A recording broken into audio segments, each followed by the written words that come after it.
that's associated very much with East Clare and East Galway. So the essential keys, I suppose, if you want to play that music, is F natural and B flat. These are the two, these are the two keys. Then D minor to F natural. It's like the blues scale, but it's just, it's G minus, G and B flat. It's your trump key, that's G flat. You saw the Paddy Fatty tune, which is Paddy Fatty G is the one. Can I introduce you? I recommend our friend has also a new CD. Tonight there will be the lunch. What time is lunch? I think is it 9? 9 o'clock. Is it 9 o'clock? If it doesn't rain. Yep. Okay. So this is an example of one that Paddy Carty recorded in that famous album. It's again, he played it on a different flute, but it's Paddy Fatty's jig. That.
Semi-tone above, so it's C, D and E flat are the flutes that I make. I think the most common pitches.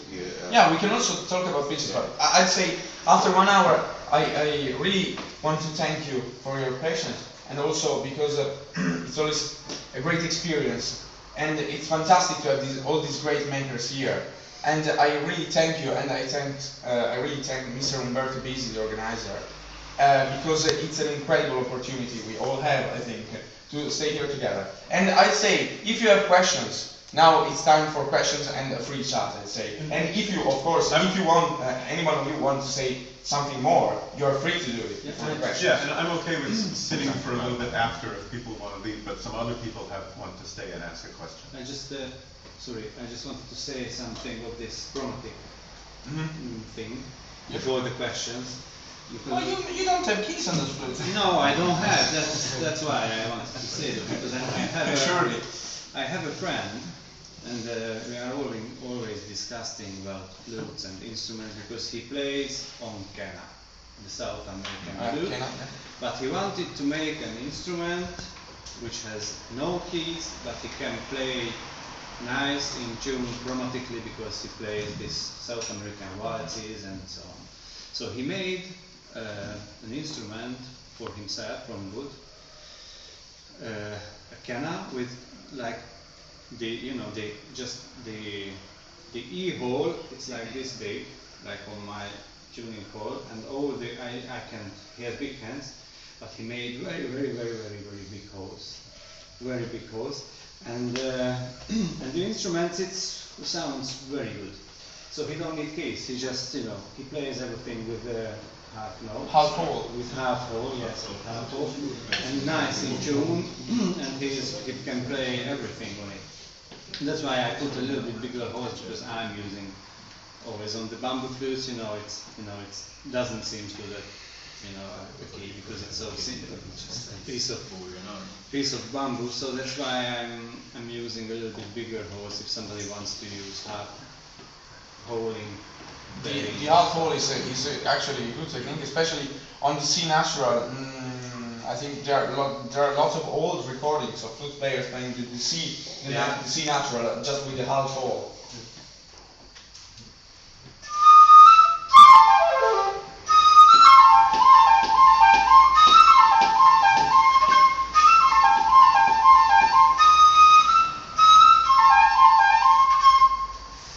Okay.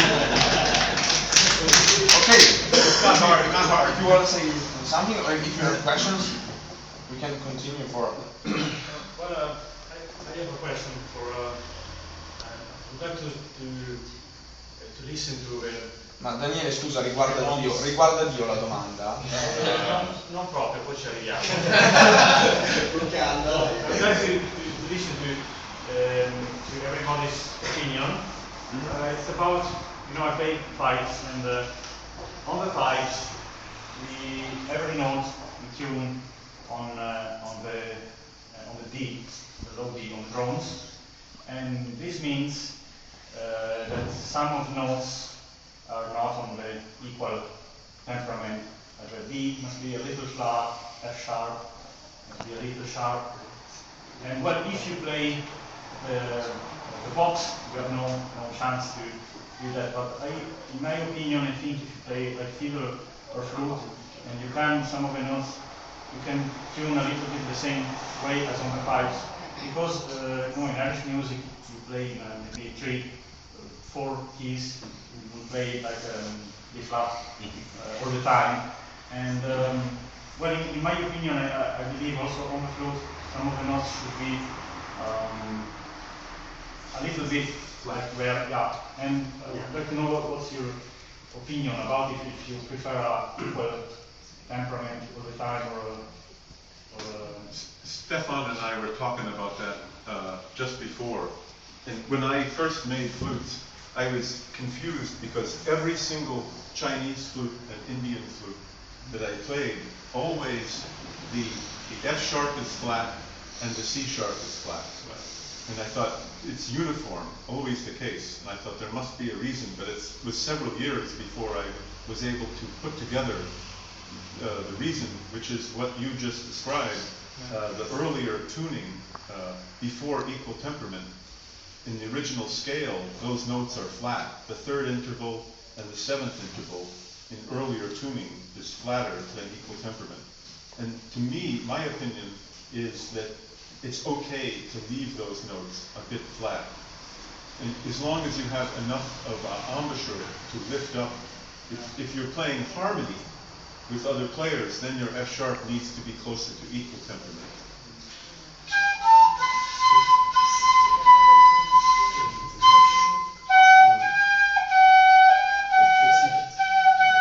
So for a beginning flute player, it doesn't have much ability to tune at the mouth, right? But when you get more experienced, you should be able to play almost a half step.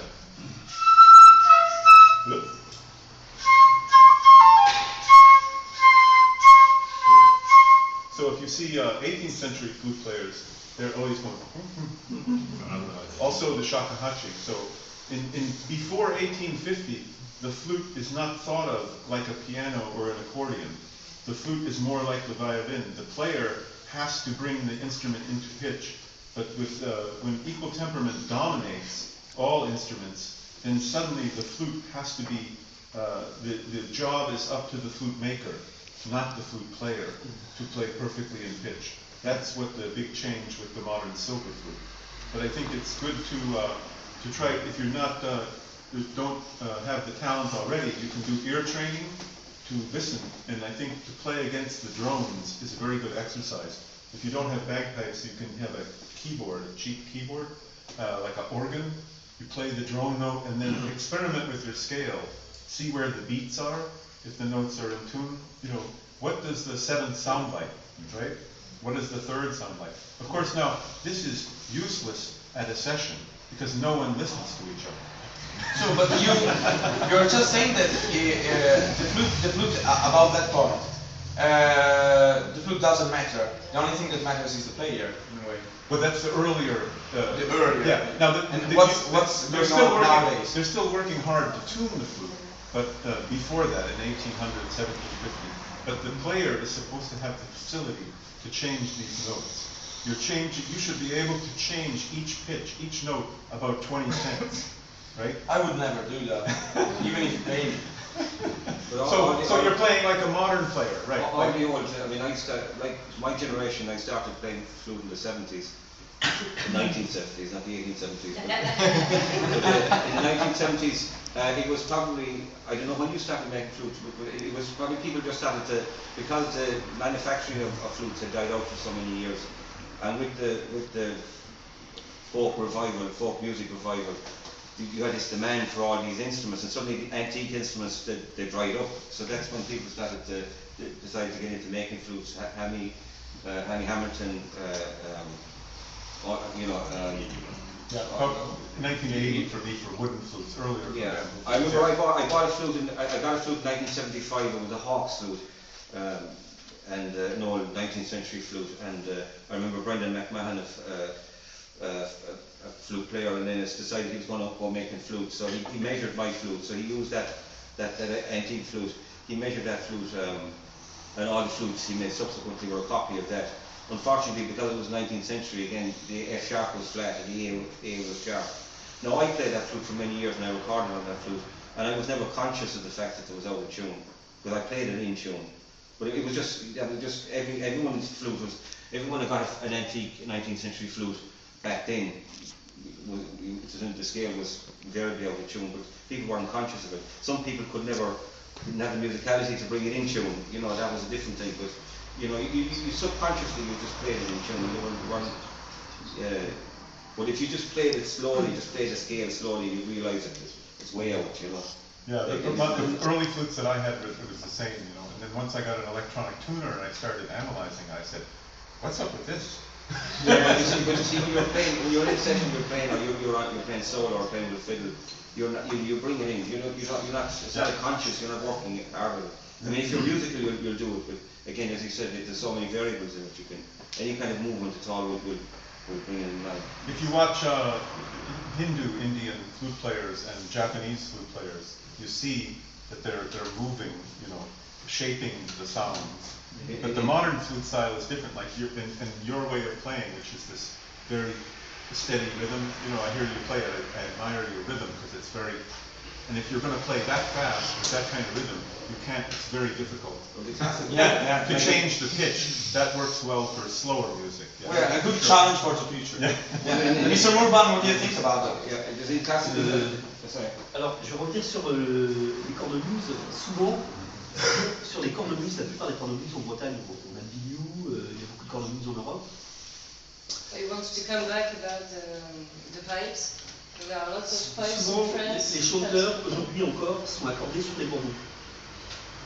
The chanters are always tuned on the drums.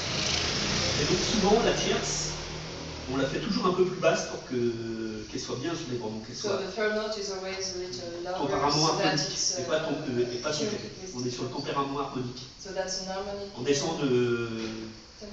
Voilà. The natural scale is built into the harmonic. Autrement, on a un pas de public sur la Dice che praticamente, scusate, I have to translate. Dice che praticamente anche in Francia, le cornamuse, quelle che usano loro, sono intonate praticamente sempre la terza un po' più bassa.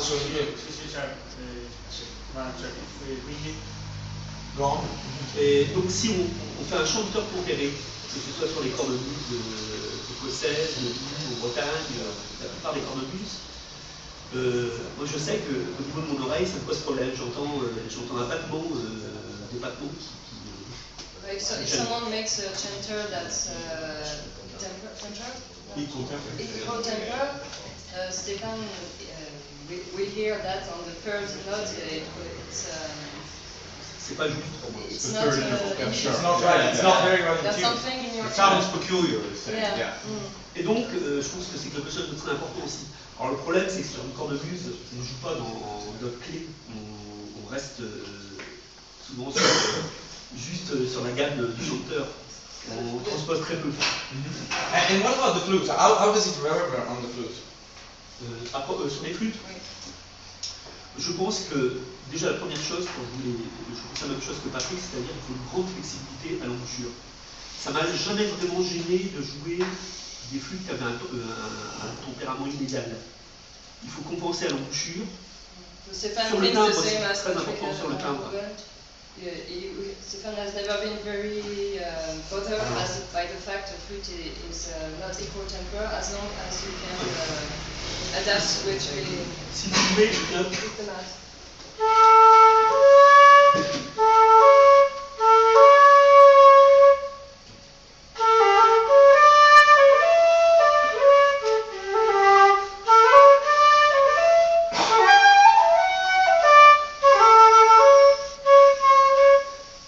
et là, c'est au musicien de faire le travail. So that's Je pense. the musician works. Et ce qui va être le plus important pour moi, c'est l'homogénéité du timbre. The most important is the homogeneity of the Le timbre. sorry. Quand on joue, The general sound, the scale, the general scale that you have for me, it's has very to be important. If you play slow air, if you are not on after, it's not,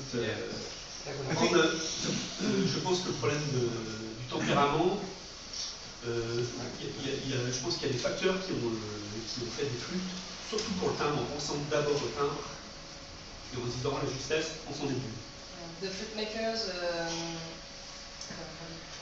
Je pense qu'il y a des facteurs qui vont fabriquer des instruments, surtout en fonction du son, et à l'homogénéité du son, et la justesse, ils se sont dit, on s'en débrouille.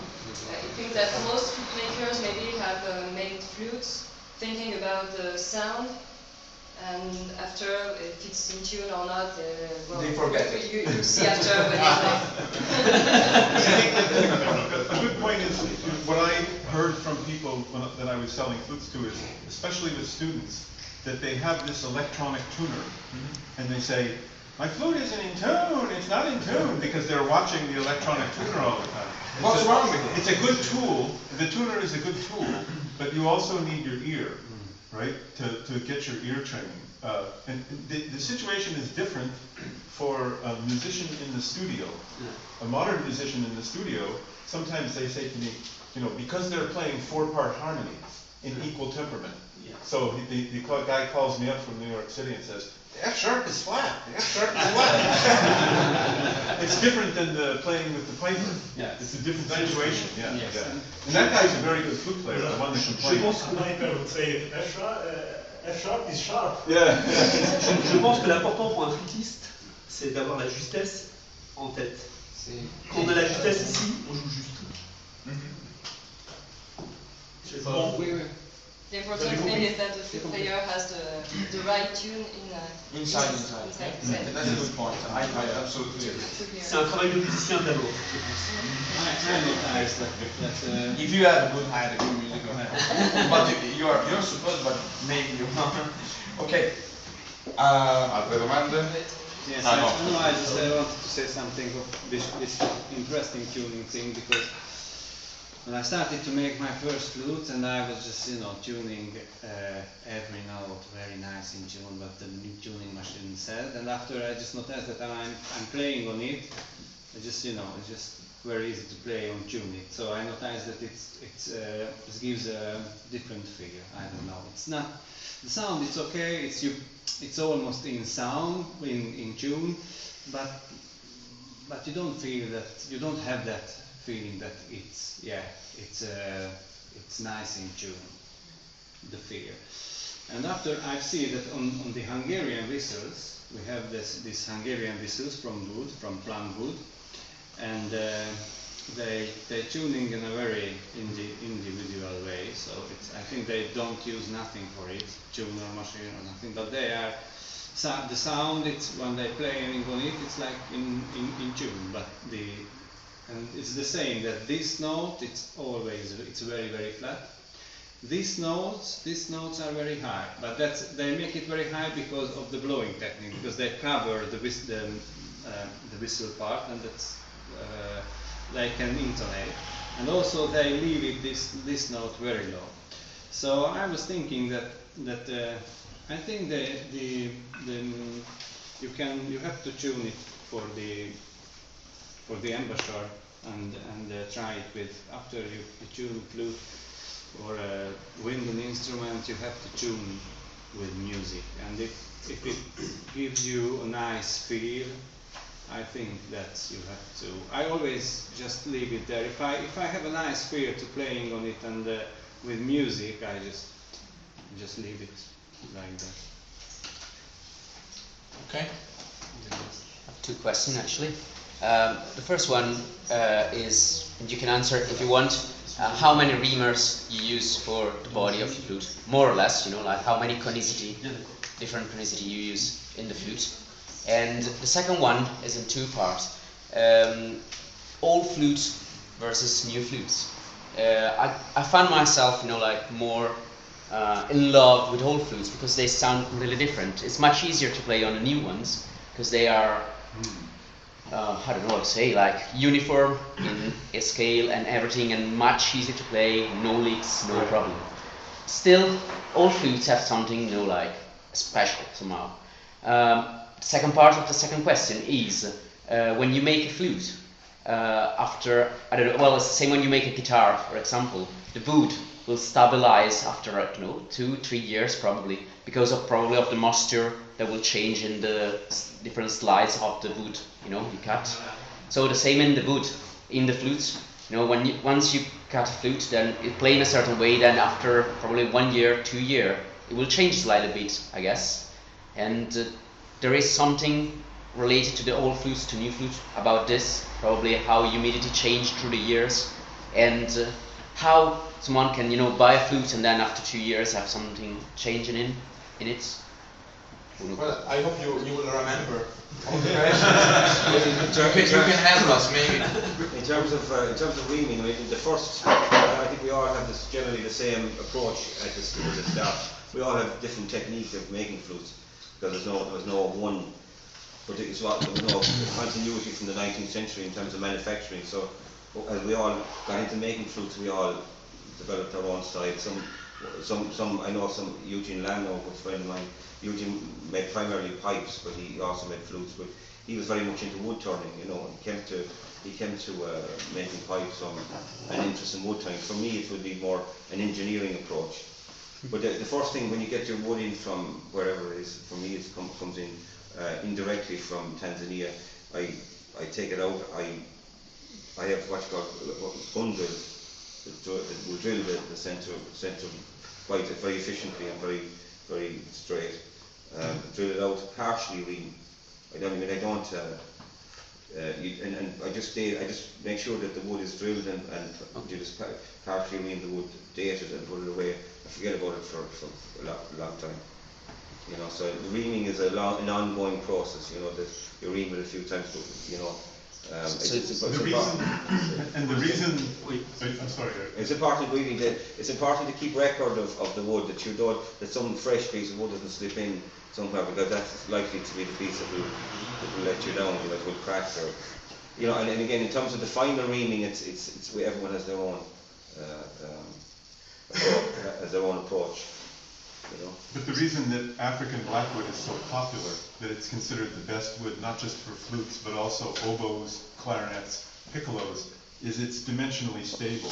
If you allow it to dry out thoroughly, then you make the flute, you come back in a year later, or you ream the bore very carefully, put it on the shelf, come back a year later, it's almost in exactly the same shape. Yeah. This is not true with boxwood.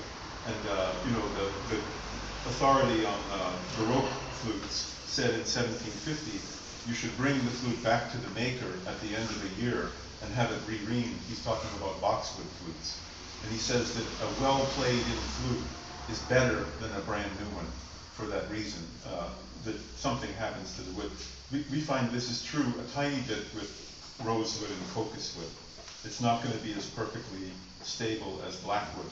So if you do your initial reaming, maybe you put it on the shelf and come back 6 months later, it'll just be the slightest bit of a change. It's gone from a perfect circle into a very, very slight oval.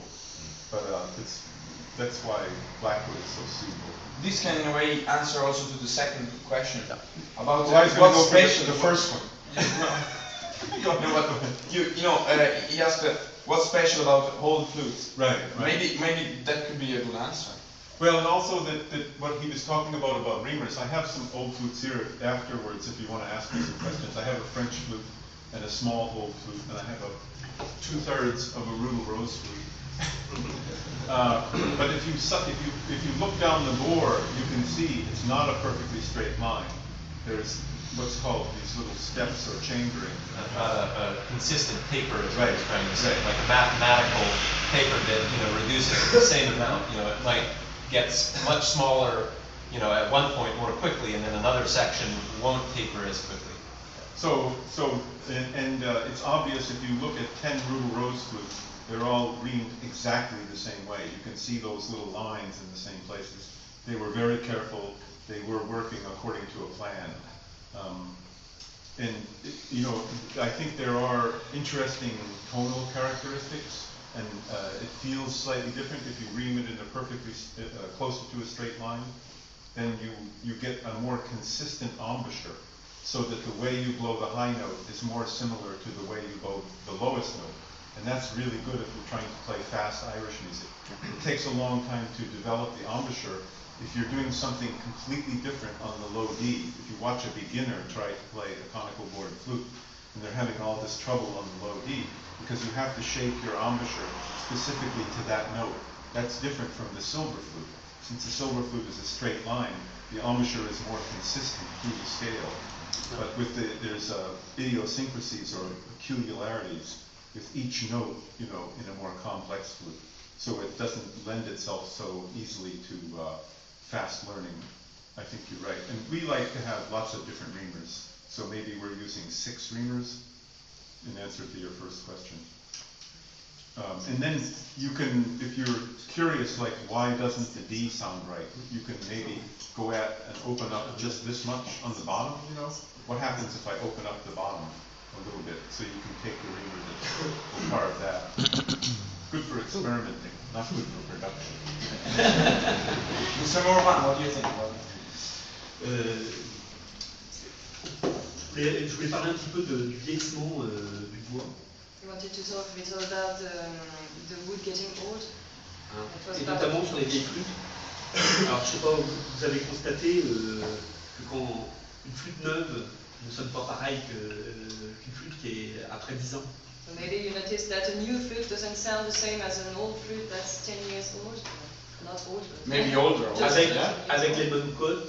Alors, with the same size and the same Dimensions. Voilà. Alors là, il y a beaucoup d'inconnus, je pense. There are lots of unknown parameters about that. Maybe Il y a l'humidité qui rentre dans le bois. humidity in the wood.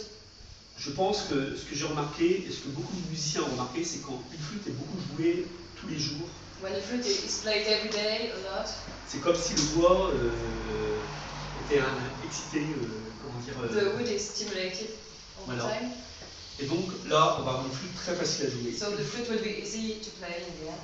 Une flûte, des fois, on prend la même flûte du même facteur de flûte, du même outil, If you take two flutes of the same flute maker, qui est joué tout petit, that's not very played and played very small. le son The, reste un peu fermé. the sound will be very Close. Monsieur close. Quantz agrees, the fellow from 1750, the famous Baroque flute player. Yeah. He says, if a bad player gets a new flute, Yes. he can ruin it. Yeah. By bad playing, that this mysterious thing happens in yeah. the wood. Do you think also the oil, the weed? Yes. Dans the interior? Inside. Yes, yeah. So especially with boxwood and cocos wood, which are more porous, they can absorb oil. Yes. So something happens with the oil if you use linseed oil. It hardens inside the wood. It polymerizes in boxwood. Yes. So blackwood, some pieces of blackwood don't absorb any oil. No. So it's less happens. Yes. So we are touching a very important point. This is about care and maintenance. In a way. So let's talk about oil. What do you think about oil? You like olive oil? Mike McGoldrick loves olive oil. You like almond oil? And olive. Yeah. Okay. So what? How do you oil your flute, Mr. Morvan? J'utilise l'huile d'amande douce. Uses almond oil. Et après, quand la flûte est un peu plus vieille, j'utilise de l'huile d'olive. When the Parce flute que- gets older, pourquoi you might Parce use qu'elle olive reste, oil. elle est moins grasse. It's less Après greasy. combien d'années? Moi, j'utilise l'huile d'olive après 2 ans. After 3 years. After 2 olive oil. Even because you live in France, so you Yes. it's easy to find the olive oil, not the road. J'ai remarqué que après avoir huilé la flûte elle sonne plus. Just after you oil the flute, the sound is less. Well, the flute doesn't sound as. Resonant. Ouais. It's not alive. Avec l'huile d'olive, le phénomène est moins. But with olive oil versus monk oil, this phenomenon is less important. Et ça protège, je pense, le And it might protect as well the wood. In the US, if you have olive oil, I think that you use it for cooking. We can use it for flutes also. Yeah, it's easy now to find almond oil and olive oil. It's a problem if you live in a warm place. When I first made my first flutes, I read in this old book from the 18th century that almond oil was best. There was no internet then. So I went to the health food store and I bought almond oil, cold pressed, alive oil. But after 1 year, I took it off the shelf and it's gone rancid. It oxidizes, it combines with oxygen. So you can keep it in the fridge and you can put vitamin E in it, which is antioxidant. Well, don't keep it in the fridge because you can get confused with the olive oil that you use for cooking. Oh, you can use the same one. We are not very different from the instrument we play. And how often do you oil your flutes? Some people, but we should say, some people think that oiling flutes is bad and it ruins the sound. There is a different school. Sam Murray, right? I think the difficulty. What do you think? Well, the difficulty with oil is not to use it or not to use it. It's overuse. Yeah. And what happens is, I remember back in again, I go back to in the early days, back to the 70s when I started to play the flute first. The guy I bought the flute from, Paul Davis, famous Paul Davis. He was the guy that had control of the market for old flute and for old concertinas and whatever. But Paul used to say, and the first question I asked him after I bought the flute off him, what do I do with the oil? Do I oil it? And he said, oh yeah, olive or almond oil. And he said, you get the bottle and you pour down into the bottle and you catch it and put it back into the bottle again and you cut it.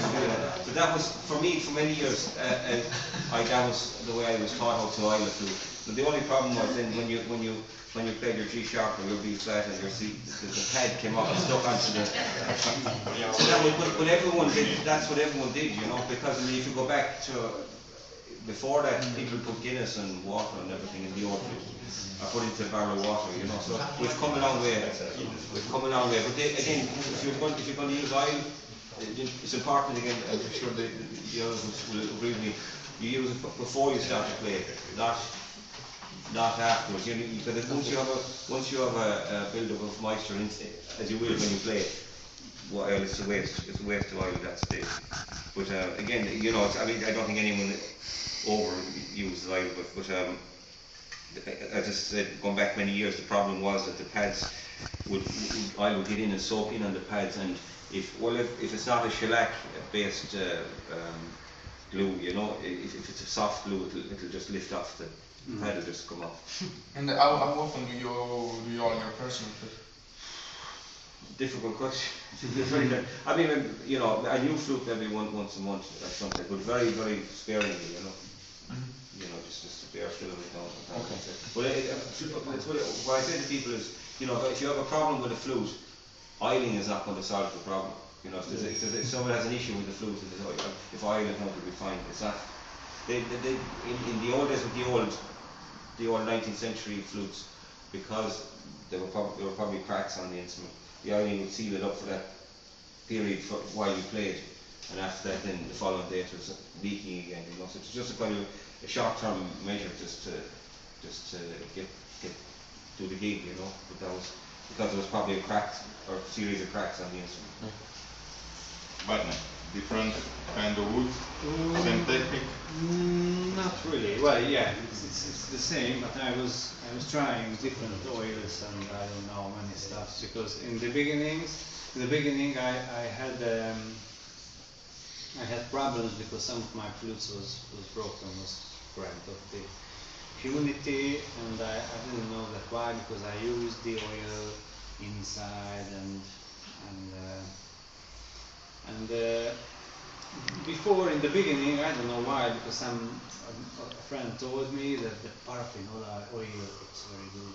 The paraffin, you know, that's not natural oil, that's a kind of different stuff. But it's got no smell and it's very clean. Okay, I will try it. But that's not good because that spears. That it won't stay in the instrument. So I was trying to find the best oil which will stay in the instrument, which can dry in. And so now I'm using, you know, this, what's the name of that material, you know? Olio di lino, linsen. Linsen, Flax seed or linseed. yes, linsen oil. It's a bit smelly. And, but that's a drying oil. That's a drying so oil. So you can't keep using it on wooden flutes.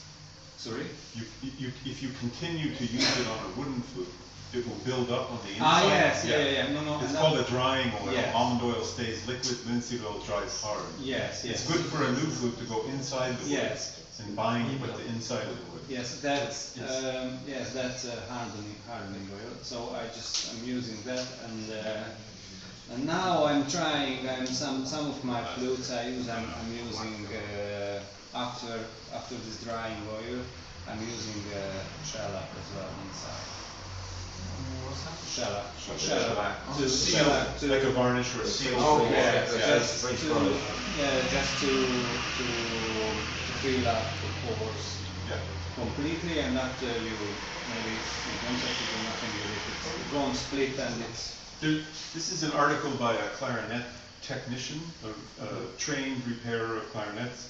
I think maybe it's on the web. You can take a look at this if you want. It's a complicated scientific explanation why natural vegetable oil is better than paraffin oil, and some ideas about what's happening. The title is Grenadilla Wood and the Environment: Blackwood, Water, and Oil. Fantastic. What's going on? Great. It's kind of interesting. So I'd suggest you want to play a couple of tunes for us? I see you have lots of different G flute, and you have an E flat, different pieces, and C. What I do, I have a C, D, and E flat, which has the same head joint and the same foot joint. It just so when I do gigs, I never know. Well, most gigs are in D, but if you meet some musicians, they might just play. Who knows? They might play E flat, and C now has become very popular. Okay, I'd say feel free to ask questions and to play music if you want, or demonstrate. You can do what you want. Thanks a lot.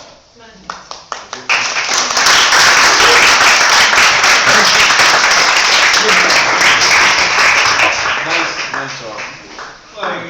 Thank you. It was fun. Okay. I want to ask my friend Mark, because he's got the guitar with him, to play a tune for you. Let's do it. Yeah, if you want to bring your guitar. It's there. Yeah, so But meanwhile, maybe someone else can play and I just prepare the guitar. So you can demonstrate your flute, okay? Yeah.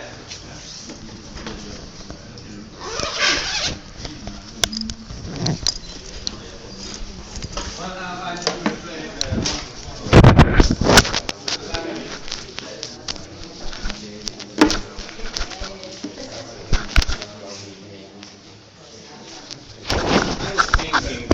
what kind of music can I play? Yeah, The Irish music it's nice, and you can use many things from it, like the rolls and like some melodies. But I wanted to play my own flute music, and I'm not Irish. I'm from Hungary, so we have very beautiful music as well, like in 7/8 and it's very interesting rhythm. So I tried to combine this thing, this Irish rolling thing with the Hungarian stuff. So now let's play something. Which one?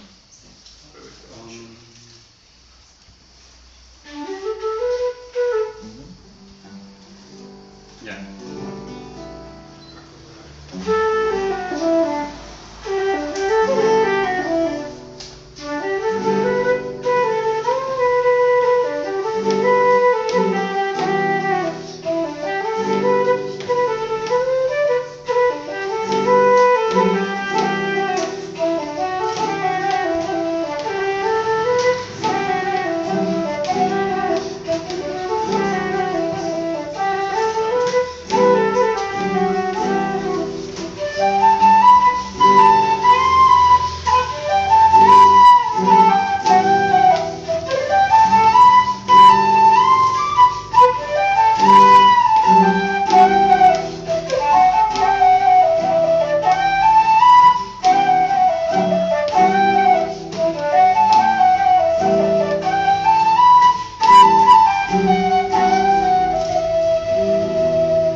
the old pigeon and the gate is the second one. It's in the key, again, it's the key of C.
cosa ci dice il tempo? Well, we are perfectly in time. And if you want to ask questions or just come and play or place an order, you know, they will make a special 5% discount. Or buy a CD. Or buy a CD. We have lots of CDs here. So feel free to come here and if you do something. If you have any request, if you want us to play tunes for you, you can just ask. Okay?